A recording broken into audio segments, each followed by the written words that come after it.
പെരിന്തൽമണ്ണ താഴേക്കോട് ശനിയാഴ്ചയാണ് ഞെട്ടിക്കുന്ന സംഭവം അരങ്ങേറിയത്. നാട്ടുകൽ സ്വദേശികളായ യുവാക്കൾ സഞ്ചരിച്ച കാറിൽ മറ്റൊരു കാർ ഇടിപ്പിച്ചാണ് വധശ്രമം അരങ്ങേറിയത്. നാട്ടുകൽ സ്വദേശികളായ മുഹമ്മദ് ഇർഫാൻ, മുഹമ്മദ് ഷമീൽ, സൽമാനുൽ ഫാരിസ് എന്നിവർക്ക് അപകടത്തിൽ ഗുരുതരമായി പരിക്കേറ്റു. റോഡിൽ തലകീഴായി മറിഞ്ഞ കാറിൽ നിന്ന് നാട്ടുകാരാണ് യുവാക്കളെ രക്ഷപ്പെടുത്തി ആശുപത്രിയിലേക്ക് മാറ്റിയത്. അപകടമുണ്ടാക്കുന്നതിന് മുൻപ് കാറിലുണ്ടായിരുന്ന യുവാക്കളെ അക്രമി സംഘം വടിവാൾ ഉപയോഗിച്ച് വെട്ടിക്കൊലപ്പെടുത്താനും ശ്രമിച്ചിരുന്നു.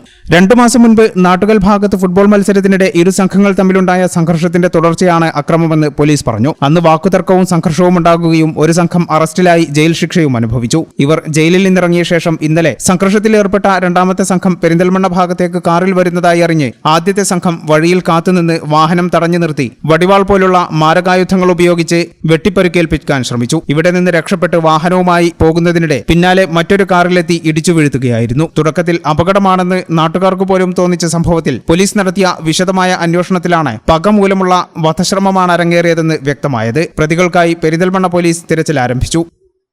ഈ ചാനൽ ന്യൂസ് പെരിന്തൽമണ്ണ.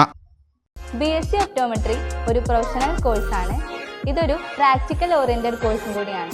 ക്ലാസ്സിൽ പഠിക്കുന്നതിനേക്കാൾ ക്ലിനിക്കൽ എക്സ്പോഷർ കൂടുതൽ വേണ്ടൊരു മേഖലയും കൂടിയാണ്. അൽസലാമ ഐ ഹോസ്പിറ്റലിൽ ആവശ്യത്തിലധികം ക്ലിനിക്കൽ എക്സ്പോഷർ നമുക്ക് ലഭിക്കുന്നുണ്ട്. അതുകൊണ്ട് തന്നെ വേഗത്തിൽ പഠിക്കാൻ പറ്റുന്നു, എല്ലാം മനസ്സിലാക്കാനും പറ്റുന്നു. We are very happy to be the part of Al Salama Optometry College.